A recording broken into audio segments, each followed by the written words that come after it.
Hey guys, how you doing? So TrueJodi started a social media campaign named Sochbadlo, or a hashtag Sochbadlo, which basically translates to change the way you think.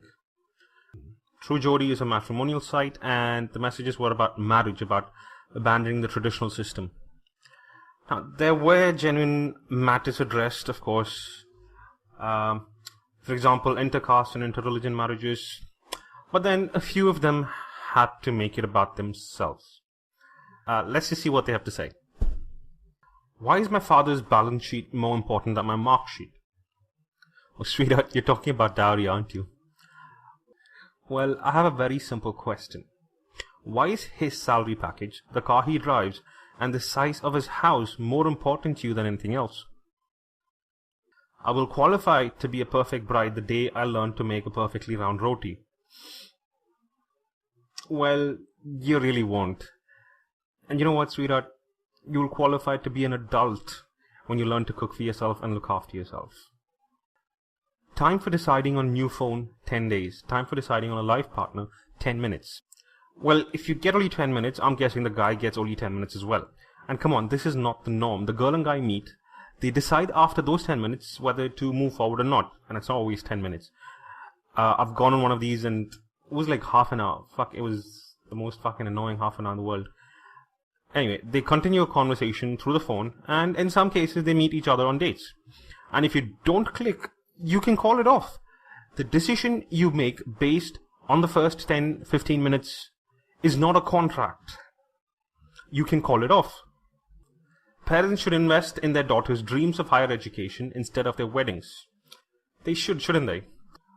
Why don't you do something to clear the legal responsibility of the father to pay for his daughter's wedding?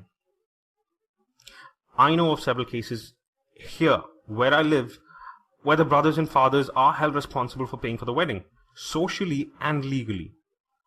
I also came across a question on Quora. The question asked was, why do independent unmarried women in India still expect their dads and brothers to save for their marriage? This question was asked by a woman. From the answers and comments, this is the basic story. Her boyfriend has a sister. She's as educated as him, and she claims to be an independent feminist woman.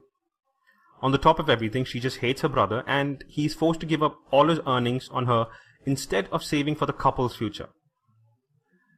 First, I would like to say that the majority of women only see how fucked the system is for the guy when it affects them directly, indirectly, or in some cases, they know it'll affect their son or someone they really care about in the future. Here, this woman who asked the question was pissed off because he was supposed to save for their wedding. I've got to give it to this woman kudos. She was ready to split the bill for the wedding. They wanted a small ceremony and all that. But the kudos will obviously not apply if she does not pay for the half. Anyway, the sister is basically forcing him to give away half his hard-earned wages for her marriage. While the example was anecdotal, this is expected of every brother and father in India. Pay for the woman in the family, and then the women say they are independent. Now, this father invested in her education, and what did he get for it? The added expenditure for her wedding as well. Well, what do you know? How can my father afford a car for my wedding when he has been riding a two-wheeler in his entire life? Well, dowry again. Listen up. If a guy asks you for dowry, don't marry him. Asking or giving dowry is illegal. It's as simple as that. Stop complaining about something you can sort out yourself. Nobody can do anything more than this. It's illegal. Apparently, no guy will marry me if my educational qualifications are higher than his. What? You're blaming the male ego, aren't you? Sweetheart, oh sweetheart. You forget about hypergamy. Even when women are given complete choice over whom to marry, disregarding what a man cares about, a woman will more often than not marry a guy who's more qualified and makes more money than her. There are extremely rare cases of the opposite happening.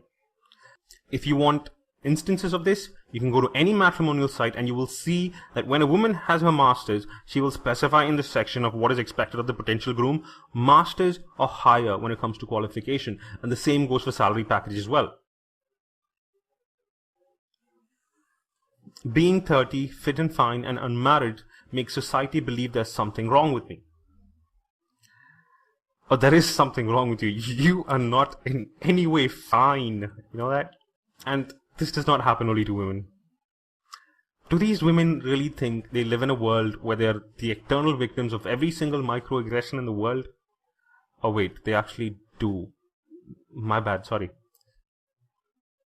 Being 5'9" worries my parents because I'm above the guy's ego. Now, isn't that a problem that you and your parents should be taking care of? It's your parents' problem. And again, I guess the whole thing about women wanting men who are tall, dark and handsome are a myth, isn't it? I'd like to say again, visit any matrimonial site and you'll see what women ask for. I'm 5'6", the groom should be 5'8", 5'9", or taller. Why should my choice be limited to my skin's complexion? Anyone who cares about your complexion, you don't want to marry. But you know what? People have some certain standards. Some men like fair girls, some men like dark girls. It differs. And if you want a guy who earns more than £1 lakh a month, isn't that a choice you make? Why should a guy's choice be limited by his paycheck? Why can't I continue my studies after marriage? Are these girls this fucking idiotic? If a guy says, or the guy's family says he does not want you to study after marriage, don't fucking marry him. Simple. And if you do want to study after marriage, you probably should not ask him to foot the bill. Do it yourself. Don't ask your dad either. Anyway, hope you enjoyed it. Till next time, guys. Cheers.